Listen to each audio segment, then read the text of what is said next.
milline au on olla esimene. Mõnusalt pinge peal, aga nagu öeldakse, saba maha. Tere! Nii äge on olla suurte ees. Mina olen Jane. Mulle meeldis, kuidas Katrin ütles, et ma olen noor inimene. Mul on täpselt, kohe saab 2 nädalat täis, ma olen vanaema. Et täitsa noor, eks ju. Aga see ei peagi välja paistma. Miks ma siin olen? Tegelikult esimene mõte oli see, et ma tulen räägin teile motivatsioonist, kuidas õppida, mida õppida. Ja see oli ka plaanis. Kas sa oled näinud sellist raamatut? Õpi nagu proff. Mul oli ülikoolis, ma õpin praegu magistris haridusinnovatsiooni ja seal oli ka, et soovitus, et loe see raamat ikka aeg-ajalt uuesti läbi. Et väga soovitan, ehk siis kuidas neid tippe, kuidas siis saad sellele lainele, kuidas õppida paremini. Et see ei pea olema 6-line selleks, et edu saavutada, võid ka täiesti vabalt olla see 3-line või 2-line. Sa loed selle raamatu läbi, ma garanteerin sulle, et sul läheb paremini. Aga sellest ei tahta rääkida. Räägin kiusamisest. Ma olen ise sellega kokku puutunud. Olen ise olnud jõudsalt kaitsja positsioonil. Miks ma räägin täna kiusamisest on see, et eile ma sain ühe Türi valla noorelt siis telefonikõne.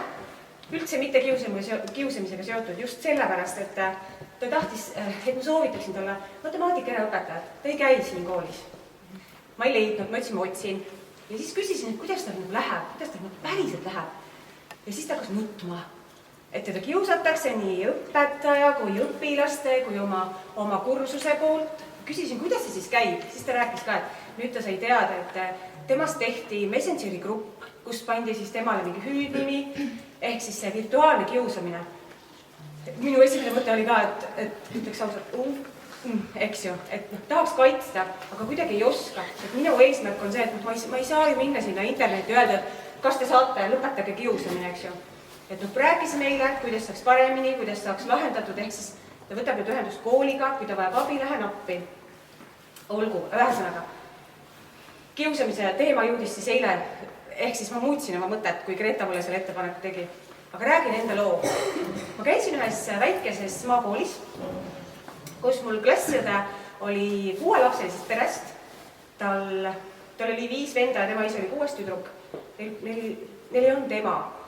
Ja juhtus see, et isa ei osanud hästi laste eest hoolitseda selles mõttes hästi, et lapsed olid söödud, kooli saadetud, kõik oli hästi, aga sellel klassiajal oli kogu aeg peas täid. Kas sa tead, mis on täid? Te ilmselt olete kõik sellega kokku puutunud.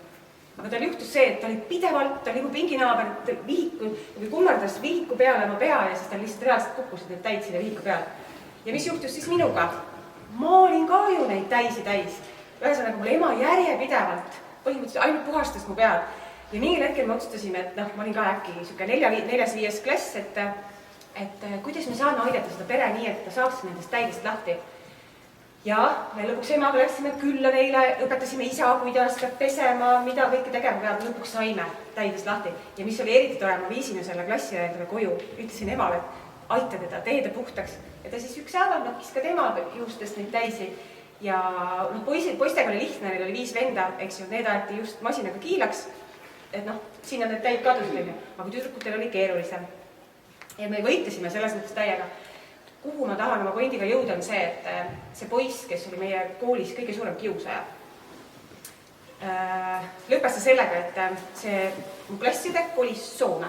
Ehk ma tahan öelda ka seda, et tegelikult sa kunagi ei tea, kes sinust võib saada, eks ju. Et sellest klassiajast sai Soomes väga tuntud hambaarst. Aga see poiss, kes teda kiusas, läksid aastad, pidevalt, selles mõttes läksid aastad ja siis me rääkisime klassi kokkutulekutel, kooli kokkutulekutel. Ja ta alati nagu veiderdas, ta ei taht kunagi kokkutulekutel tulla, sest ta tundis ennast ju katkisena. Ja mingil hetkel saime suuremaks, rääkisime suud puhtaks ja juhtus see, et see poiss, siis mees sellel hetkel, kolisid oma perega Soome ja mis te arvate, kes ta hambaarstiks sai? Eks ju. Ja tal oli veel eriti põnev see, et hambaarsti juurde pöördus tema pisikese lapsega, kellel oli öösel hambapalu, ehk siis Soomes võeti ööpäeva ringselt hambaarstideks vastu. Ja ta läks siin hambaarsti juurde oma pojaga ja kui ta seal ukse peal nägi seda klassiõde, mis te arvate, ta võttis selle lapse käest ja läks tagurdas, eks ju, lähme ära, sest ta juba eos teadis, et mis tema oli kunagi põhjustanud oma klassiõele, eks ju. Aga klassiõde ütles, et olgu tule, et see, mis oli, on läinud, alustame uuelt lehelt. Ehk siis praegu neist on saanud ikkagi uuesti mitte just kõik suured sõbrad, aga ikkagi suhtlevad, aga milline see haava see jättis selle sama klassi nagu hinge. Miks ma võtsin kaasa selle südame? Siin on ka täpselt, et siin on auk. Ma ikka noortele toon selle näite, et sa võid selle kinni traageldada. Tegelikult hingest sa oled ikkagi katki ja haiget sa oled ikkagi teinud. Nii et minu mõte ongi see, et sa kunagi ei tea, mida ja kellele mida ütled, eks. Ja teine asi on see, et mis õigusega kiusajal on rohkem õigusi teisi solvata, teistele liiga teha. Et miks on temal rohkem õigusi? Mina olen ka olnud selles rollis, keda on kiusatud, et sul suurepere laps, vaene rott, mis iganes on. Ma arvan, et see, kes ütles mulle kunagi, et ma olen vaene rott ja ma ei jõua kuhugi, kus ta on nüüd praegu, ma näitan talle, eks ju, tahaks kohe selle sama padjaga talle äsada, on ju. Et alati ma tahan just teile öelda, et mõtle, enne kui sa midagi teed ja enne mõtle, et kas sulle meeldiks, kui sulle sama tehakse.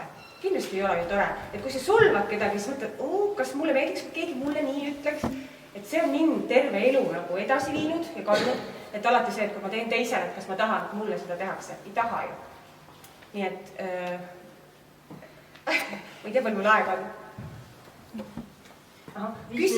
Küsige, praegu on täpselt see koht, et ma ei taha siin praegu kätemerd teha ja küsida, et kas keegi on tundnud ennast kunagi kiusatuna. Ma küsiks siis seda, et kas sul on keegi, vähemalt see üks inimene, kes sind aitab, kui sa tunned, et sa oled hädas ja sa oled mures. Et see ei pea olema üldse ema, sest väga paljud noored ütlevad, ma ei lähe ju emale midagi ütlema. Mina küll kunagi läksin, sellepärast, et ma tundsin, et ema on mul see, kellele ma saan rääkida. Aga tõsta käsi, kui sul on see üks inimene, kellele oma murest rääkida. Tegelikult väga hästi ju. Aga kui sul ei ole, mis sa siis teed? Siis sa oledki oma murega üksi, eks ju. See video käe. Nii tore. Ja kui sul ei ole, siis ma olen pakkunud noortekeskuse noortele, kes meil seal noortekas käivad, et kui sul ei ole, kui sa ei taha emale rääkida, kui sa ei taha sõbrale rääkida, ükskõik see mure ei pea olema ainult kiusamiseks ju. See mure võib olla ükskõik vist tasandil, kas või see, et sul on kodus mingi teema, et tule ja räägi ja tulevad ja räägivad, mis on tegelikult täiesti äge. Et ma küll ei lähe oma õpetussõnu, et umbes nii või naa tee. Ei, seda ma kindlasti ei tee. Et pigem on see, et sa kuulate ära, et minust teie jaoks on ka see oluline, et keegi kuulaks sind. Et see ei ole kitumine, vaid see on jagamine. Ja väga paljud politseid ütlevad, või noored ütlevad ka politseidele, et umbes ma ei lähe ju politseile kitule. Ma räägin, et ei, sa ei lähe politseile kitule, vaid sa lähed jagad. Ja jagamine ei ole ju keelatud ja jagamine ei ole ju see nagu tabu, eks ju. Ja see sõna kitumine, ma olen küsinud ka noorte käest, et mida see tähendab, siis nad ei teagi. Nii et ärge öelge, et see on kitumine, vaid see on jagamine. Aga aitäh teile, ägedad noored olete.